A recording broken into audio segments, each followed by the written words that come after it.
Welcome to InFocus, a closer look at human relations. I'm your host, Bill Bell. Today we are meeting with Dr. Erica King-Betts and Ms. Sheila Davis. Dr. Betts and Ms. Sheila Davis are from the Human Relations Commission, which is also the sponsoring organization of this program. So I'd like to welcome you both to the show. Thank you for having us. Thanks for being here. We're going to discuss a few things today. One of the things we're going to talk about is the work the Human Relations Commission is doing in the city of Cincinnati. We're also going to talk about some upcoming events, and we're going to start out our conversation with CIRV. And I understand that CIRV is Cincinnati's initiative to reduce gun violence. And can you tell me what some of those initiatives are? The Cincinnati Human Relations Commission is a partner agency with CIRV, Cincinnati's initiative to reduce violence. There are several arms to the CIRV initiative. There is support from law enforcement. The University of Cincinnati is the systems team. The Cincinnati Community Partnering Center, they are also responsible for the community arm. Then there's a services arm where there's the Office of Reentry is involved. And the outreach team is responsible for supporting all of those arms. So that's where the Cincinnati Human Relations Commission comes into play. Okay, and Ms. Davis, I understand that you coordinate the outreach? Yes, I'm the program manager. So can you tell us, so I speak for everybody that's watching, can you tell us what outreach is? Yes. Well, we are broke up into 5 districts, police districts, and we have 2 outreach. We have a lead and we have a team member, and they're responsible for their districts. If the captain calls me in the middle of the night, who's ever assigned to that district responds to that district. Okay. They have been responsible for identifying the rec centers, the faith base. They are responsible for engaging their community to know about resources. So when we have people that come in, we can connect them to those resources that have been identified in all 5 districts. These are paid outreach team members as well as leads. So can you tell me a success story that you are part of in your outreach? Somebody gave me the name of Brianna Harris. What's Brianna Harris mean to you? Who is she? That is definitely one of our successes.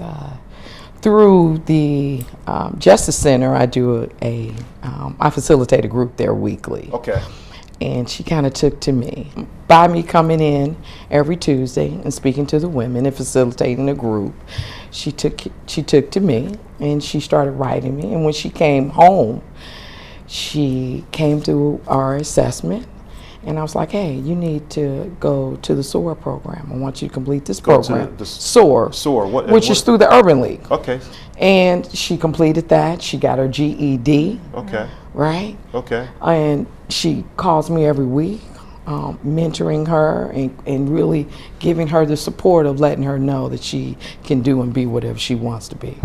And she turned her life around. Okay. She is now... After she completed that, she completed the construction program as well. Okay, and how she complete the construction program? That's also through the Urban League. So once she completed the SOAR program, she then went to the construction program and completed that and graduated. Prior to that, she went and got her GED. And this is all has taken place since she's come home. Okay, so how old is this young lady?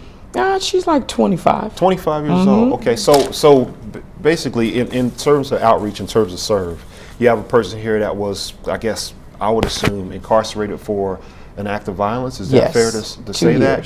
2 years. Okay, so she did 2 years. She came out, she was able to come to the Cincinnati Human Relations Commission to go to CIRV outreach and to get things to help her to avoid the things that led to those decisions. For a person that may have a similar situation that maybe hasn't committed an act of violence, can they come to you to maybe get assistance or get removed from that? Is that one of the things that you do? We don't turn anybody away. Everyone that comes through our doors are assessed. Everybody may not meet the criteria of violent background. Okay. But everyone that comes there, we have computers. We assist them with online applications. We connect them with services. You know, there are many barriers that our clients may have.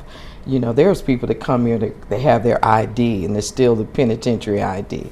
There's a penitentiary ID? Yeah, there's a penitentiary ID. Okay. So that's not the ID that we want you to hand Okay. to an employer. Okay. So we're connected with St. Vincent St. Paul. Okay. You know, and they can go there, get their ID. They can go get their garments and what they need to wear when they're trying to interview. So everything that they come with in terms of barriers, what our job is to do is connect them with services. Okay. Everybody that comes to us may not be ready for employment. Raina, so tell me what you talk about barriers, and I look at barriers as things that may prevent the person from getting employment. Yes. However, when you say some people are not ready for employment, what are some of the barriers that person may have based on your experience? Well, once they come in and have the assessment, that's when we find out what we can do to help them. Okay. We connect them with job readiness through the Urban League, through the CIRV program. Okay. People that come through that may not have anything on their record are connected with Cincinnati Works. Okay. That's another partnering that we do. And that is a 1-week program. Okay. To get them ready, to connect them with service. The CIRV program is a 3-week program. They also have the Rexer program. It's a 1-week program. The what program? Rexer. Okay. I have no idea. Now, what is that is geared for people that come home from the penitentiary. Okay. See, the thing is to connect them as soon as they come home. Okay. They're trying to show them something different. Our outreach team, everyone on our outreach team has a colorful background. Colorful background? Colorful background, okay. including me. I'm Okay. a 4-time felon. Okay. So what best can we do?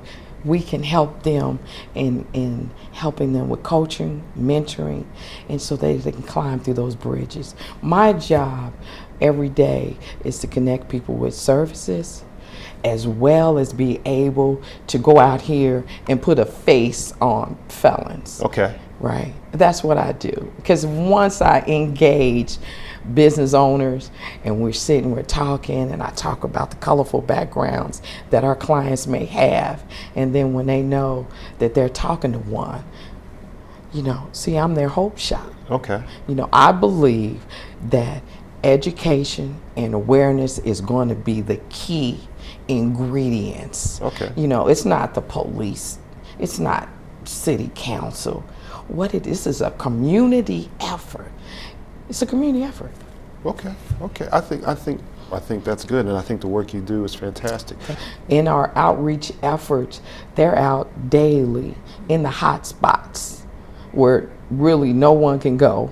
And knocking on the door and talking to people. They walking straight up on the corner where the guys have their guns, they have their packs, and we're saying, hey, I know you're tired of that. Okay. Why don't you come in and visit our office so that we can show you something different?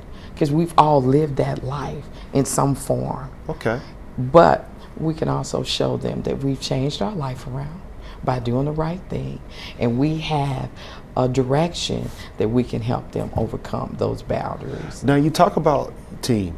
How many people are members, and how does a person, if a person wants to become part of your outreach team, do you go out and you recruit them, or do they come to you and say, this is what I have to offer, or how's a person become involved? Well, we do have volunteers as well that come and try to help. We have a support group that is a support group for people that want to do something different. This is a group so you have a support put together with the outreach team. Okay. That is for the clients and is for the community, men and women. Okay. To talk about, you know, whatever the barriers are, but each time that we have a group, like next week, the Ohio Policy Justice is coming in this week. Okay. Each time we're having some information so they'll know about things that are going on that can help better improve their lives and make an impact. Is there an average age of a person that might be involved in CIRV? Like, do people age out? Do people age in? Well, there's no age limit. Okay. They start at 18. But we don't put any boundaries on the age. We try to help everybody. Now, once they're involved in CIRV, is their involvement mandatory, or like are they court ordered to be a part of CIRV, or is it something that they seek out on their own? Well, it's various. We are Through the outreach program, which the outreach goes and recruits people that they know that need our services. We're also connected with probation, parole department. Like I had said earlier, now that we are penetrating, we do Warren, DCI, which is a correctional facility, the women that are held in Dayton. So it doesn't really matter. We have an open door for anyone that can definitely have the ability to change their lives. We don't care where they're from. But they come through the city. Our office is 19 West Elder. We're right next to the Daily Bread. And we're right in the core of everything. And we are there to help people that need our services. All right. Now I want to switch gears for a minute, just on CIRV, but also talk about something that's getting a lot of conversation, and it's about gun violence. And I think many of us, we think of violence and we think of guns, but I mean, of course, there's other types of violence. But with this gun violence debate, is gun violence something that you're concerned about in the work that you do? And how would you address that? Like, say you have a person that has committed a felony, is in a lifestyle where they may feel a gun is necessary, and they're not supposed to have it because they're a felon. How would you address that? What would you say to that person to get them to let that part of their past go? Well, carrying guns for felonies are illegal. So it's just that easy? It's just that easy. We're talking about changing lives. A lot of times, a lot of these women as well as men that stand on the corner think that this is what they're supposed to be doing because they're carrying, their jacks, jack boys. And for jack boys. That's what they call them? They call them jack boys. They call them jack boys? Yeah. So these are people that go around and rob folk that may have packs. When you say packs? Oh, I'm sorry. I mean, these are decipher. Packs are, they're dope packs. Dope packs. Yeah. So jack boys rob dope packs. Right. Okay. Right. So, and then your people, your outreach people, go to a situation where we may have what you call a jack boy, or what's referred to as a jack boy, who may be looking to rob a dope pack. Right. So what we do is we go out and we talk. Do you talk as calm as you talk now? Just as calm. It's in terms of, letting them know that we've been down that road. Let me show you something different. We try to impact lives. That's what we do. Impact and change lives and let people know we've been there, done that. Let me show you how we did that. And so when they come in for their initial screening, we come up with a life-changing plan. And this is what we're going to do. And it could be really simple, very simple. Like, look, you can't carry a gun. You're not going to be around Billy Bob and Susie Q, these people that you're usually hanging out with. We may start off with just little simple things like that. And then we have a life goal plan of this is where we want to go. Let's say, for instance, someone that needs some job readiness skills. Let's go over here and let's go to the CIRV program. Complete that program, right? Let's go over here come to the support group. So there's things that they have to do, steps. So it's almost like, I mean, it's just not coming into the program, but it's also just teaching a person discipline, those skills. So, well, listen, we have to take a break. But I appreciate it. You're watching InFocus with the Cincinnati Human Relations Commission with Dr. Erica King-Betts and Ms. Sheila Davis, and we'll see you in a moment. Thank you.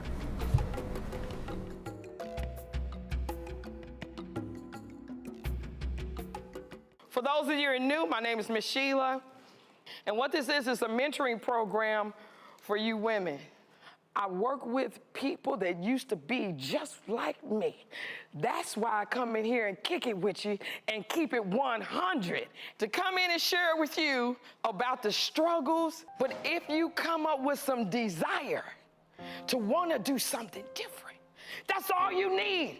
So right here, right now, you got to start telling yourself, if she can do it, I can do it. If she can do it, I can do it.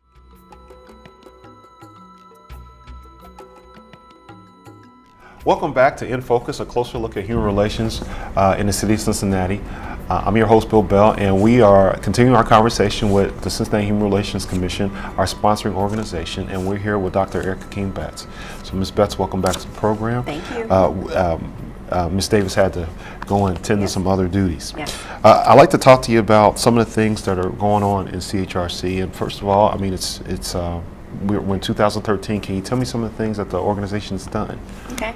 Well, this year we kicked off supporting the MLK Coalition, and we were the co-chairs for the breakfast. So I had that honor of planning the breakfast down there at the Freedom Center, as well as we've been involved with the MLK Coalition since its inception. They used to meet at the Cincinnati Human Relations Commission many years ago, and so we've continued to participate in that and planning the day's events for the march, the interfaith service that they have at Fountain Square, and then the program that they have at Music Hall. So it was a very well attended event, and the agency is proud to just be a partner.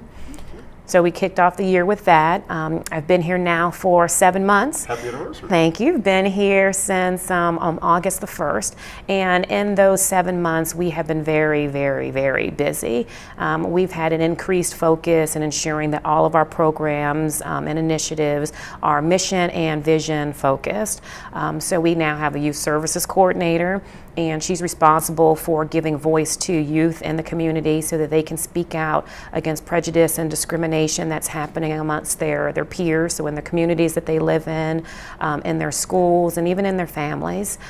We also have our community outreach and engagement coordinator who's responsible for visiting all 52 neighborhoods and going to all the community council meetings. She's also working with all of the police chiefs in all the 5 police districts. One of the things I noticed early on is that the agency has been charged with being the voice for the community. Mr. Mallory Sr. stopped by, I think it was my 2nd week on the job, and he said that that was the reason why he started the agency, so that we could be the voice for the community. And I found myself saying, if you're going to be the voice for the community, you have to know what the community is asking for. So we have an increased effort of going out into the community, listening to the community councils, listening to other community members, faith-based, business owners, everyone, so that we can understand what the community is saying that they need in order to connect cultures and communities within those. And we also have our safer community strategies. We talked to Sheila Davis earlier. She's our outreach team program manager, and as I noted, we are a collaborative partner with the Cincinnati's initiative to reduce violence. And so the outreach team members are critical to being out there, on the streets, listening to the community say, we want the shooting to stop, we want the violence to stop, and they've been charged with helping people to make different choices in their life. We also have a partnership with Hamilton County Developmental Disability Services, where we provide mentors for their clients who have, as Sheila mentioned, colorful pasts, because we believe that they are in need of help and services too, so that they can make changes in their life. And we also provide outreach services for youth who were, kind of at risk and who have made some difficult decisions. Well, the outreach for your youth. Now, Yes. one of the things that I want to ask you about is the Fatherhood Initiative. Yes. Can you talk about that?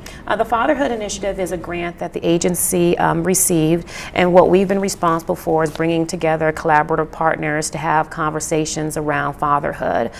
In our community, fathers oftentimes do not have a voice. So we have partnered with county agencies, faith-based agencies, and we're coming together to start having conversations about, how can we increase awareness of the importance of being a father? How can we equip fathers better so that they can be involved in their children's lives and have a positive impact on their development? So that's a new initiative that we've started so that we can engage fathers so that they can have a voice. To be a part of the It's the fatherhood initiative. Yes. I guess a person would seek your organization out. Yes. Well, what we're doing now is we're going to have conversations starting, I believe it's the first Friday in April. If anyone is interested in participating in these initial fatherhood conversations, they can contact the agency at our main number.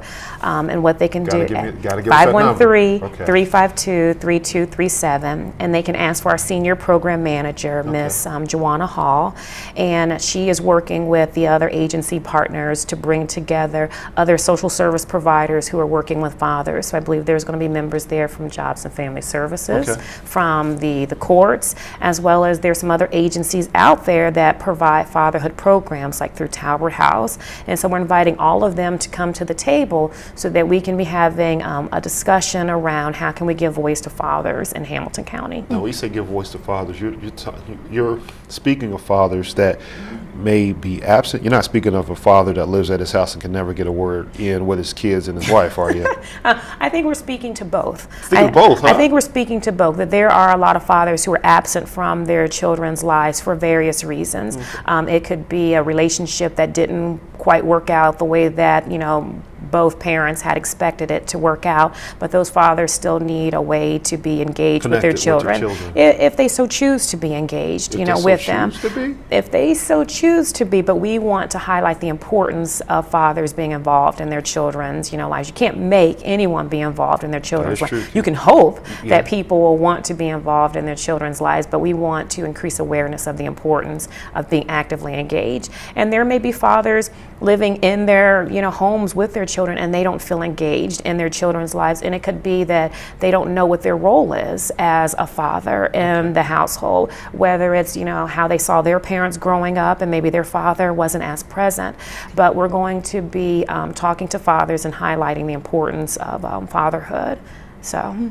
Okay. So in terms, can you give me like maybe an activity? Would you do like shared activities with the father and the children? And is the mother invited to this? Is this just dad and his kids, or is it dad and the mother of the children and the children? Is it more of a family thing, or just give me an ideal how it's going to go? Well, initially when they start doing the fatherhood conversations, those are going to be just social service providers at that time. And then after the social service providers come together, they'll create a framework of how are we going to reach out and start engaging fathers in our community. And then they'll start making decisions as to whether or not it'll be all fathers, if it'll be mothers and fathers, if it'll be children, who all needs to be involved, so that we can ensure that whatever initiative that we come up with, it's going to have the greatest impact. And we want to try to encourage a lifestyle change, or a lifestyle expansion, maybe. I shouldn't say a change, but maybe the expansion. Yes. So, okay. Now, you have something else that's coming up. You have a luncheon that's going to be taking place? Yes. Can you talk about that? Yes, we are wrapping up Human Relations Month, which is the month of March, and we've had several events that we've had during this month. We've had the cultural tasting that was here at City Hall, and we had another community forum where we partnered with Housing Opportunities Made Equal and that was called My Neighborhood is Different.